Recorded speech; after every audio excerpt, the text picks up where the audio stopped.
Hoje recebemos a doutora Leninha Wagner e a Mônica Riffel, as duas primeiras palestrantes do Agnes Next, que abriram o nosso evento. E a gente vai falar um pouquinho, então, sobre a percepção do sentimento humano que move a sociedade. Então, queria que vocês falassem um pouquinho sobre o que vocês debateram ali pela manhã e um pouquinho da percepção que vocês têm sobre o assunto. Fique à vontade. Sim. Bom, para mim foi super importante, a minha inauguração para mim foi de um ineditismo tão inaugural estar aqui palestrando para o agronegócio e ajustar a neurociência trazendo uma linguagem descomplicada, né? Falar sobre tomada de decisão é falar sobre 3 engrenagens básicas do cérebro, falar sobre emoção, instinto, usar a experiência para chegar à razão, à racionalidade. Me senti muito bem-vinda, muito bem recebida e para mim foi realmente muito feliz esse meu primeiro encontro com o pessoal do agronegócio. Que legal. Sabes que eu tive uma sensação muito interessante de que a Agnes, ela faz um sentimento de pertencimento e uma sensação de comunidade, né? E que a gente, mesmo não estando, talvez, tão próximo, né, desse segmento, atuando em outros segmentos diversos, né, a gente se sente pertencente. Então, foi o primeiro sentimento que eu percebi desde ontem, né, e hoje de manhã, em relação ao que a gente pode estar sentindo quando a gente se percebe, né, engajado no processo.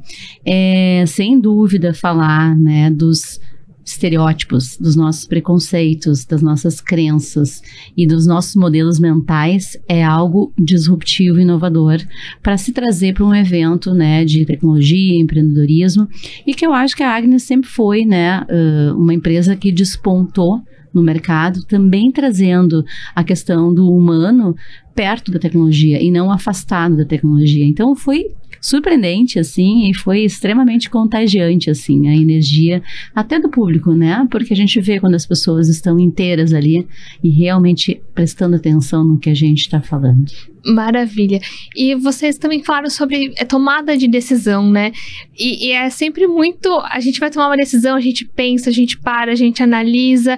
Então, como é que a gente pode ter segurança, né? Como as pessoas podem ter segurança para tomar suas decisões? Como é que é um pouquinho a história da tomada de decisão, né? Foi o tema da sua palestra, Leninha. Então, traga um pouco sobre o tema, a decisão, a tomada de decisão. Como é que a gente tem coragem para seguir em frente? Na verdade, isso é uma rotina dentro da vida humana. Nós tomamos decisões o dia inteiro, pequenas decisões que impactam o resto do nosso dia ou decisões muito importantes que não impactam só a minha vida, mas a vida de com quem eu convivo ou trabalho. Pensar sobre isso, refletir sobre isso já é um dado, porque traz para você experiência sobre o que você já tomou de decisão na vida, o que deu certo, o que não foi tão bem sucedido, e você começa a criar dentro do cérebro, dentro da circuitaria neural, uma rota cognitiva com base nas informações do que você já viveu. Então, todo dia a gente tem que fazer escolha. Escolher é perder, e conseguir escolher aonde eu perco menos e ganho mais é o grande gap que precisa ser preenchido. Eu vejo muito que a gente precisa estar muito atento ao que está consciente e o que não está consciente na tomada de decisão, né? Muitas vezes a gente acaba tomando algumas decisões baseado nas emoções repentinas que a gente tem, né, e que não são duradouras. Sempre falo, né, quando for tomar uma decisão, não tome por impulso, pela emoção que naquele momento se apresenta, durma uma noite para ver se é a mesma tomada de decisão que você faria, né, porque a gente muitas vezes não se dá conta do que está por trás dessa tomada de decisão, que pode ser um viés inconsciente, mas pode ser uma crença hereditária daquilo que eu acreditei, que eu ouvi ao longo da minha vida e que eu passei a entender que era a verdade absoluta, né? Então, tomar decisões é necessário ao longo da nossa vida e a gente vai tomar diferentes decisões de acordo com as fases da vida.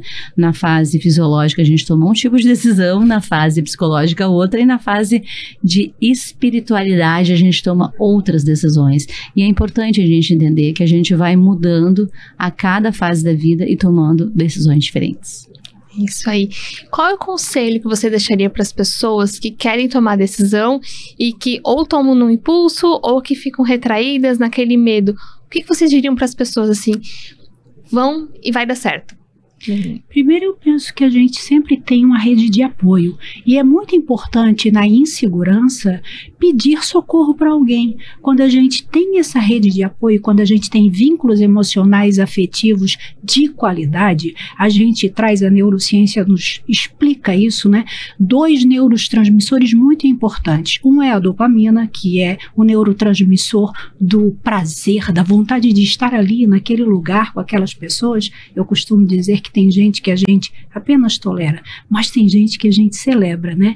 E um outro neurotransmissor muito importante, que é a ocitocina, que é o vínculo afetivo de qualidade, o vínculo do amor que traz esse engajamento.